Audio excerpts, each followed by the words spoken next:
اس بات سے کہ جب کوئی مسلمان بندہ نماز پڑھتا ہے کہ اللہ کے نبی صلی اللہ علیہ وسلم کی آنکھوں کو ٹھنڈک محسوس ہوتی ہے۔ اب جب کوئی بندہ نماز نہیں پڑھتا ہے، آج بھی روز اقدس کے اندر، آج جب مسلمانوں کے اعمال پیش کیے جاتے ہیں نبی کے پاس، امت کے اعمال پیش کیے جاتے ہیں، جب وہ امت کا حال دیکھتے ہیں، آج بھی وہ اسی طرح غمگین ہوتے ہیں جس طرح پہلے غمگین ہوا کرتے تھے۔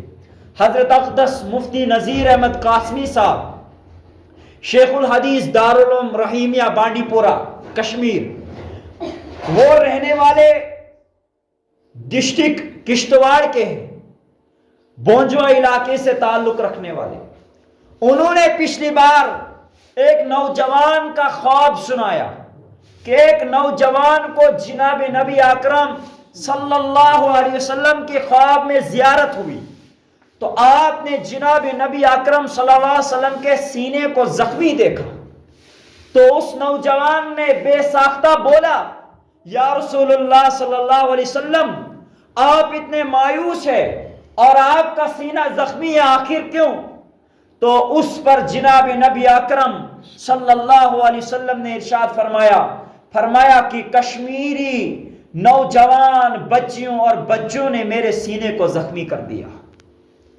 پتہ چلا آج بھی آپ کے اور میرے اور آپ کے بچوں کے، آپ کی بچیوں کے تمام اعمال آپ کے اور میرے نبی صلی اللہ علیہ وسلم کے سامنے حاضر کیے جاتے ہیں، اور ان سب کا آپ صلی اللہ علیہ وسلم وہاں پر محاسبہ کر رہے۔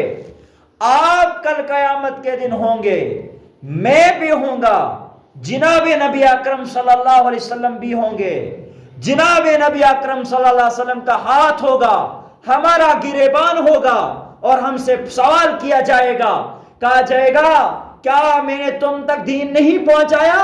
کیا قرآن کی دعوت تم تک نہیں پہنچی؟ تو سب کچھ ہم کہیں گے وہ بھی پہنچا، یہ بھی پہنچا۔ پھر آخر سوال ہوگا، تم نے آخر دین سے بے وفائی کی تو آخر کیوں کی تھی؟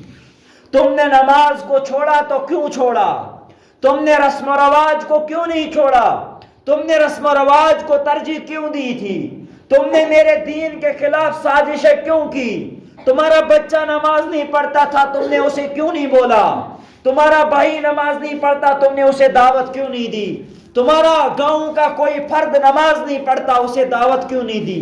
ان سب چیزوں کے بارے میں نوجوانوں سے بھی سوال ہوگا، بزرگوں سے بھی سوال ہوگا، بچوں سے بھی سوال ہوگا، تمام سے سوال و جواب کیے جائیں گے۔ جو بھی اپنی زندگی میں پاک اور صاف دکھائی دے گا اس کے بارے میں جنت کا فیصلہ ہوگا، جو زندگی کے بارے میں حساب صحیح نہ دے سکا، اس کی زندگی کے اعمال صحیح نہیں نکلے، قسم اللہ کی کسی بھی صورت اس کے لیے جنت کا کوئی آرڈر پاس نہیں ہوگا۔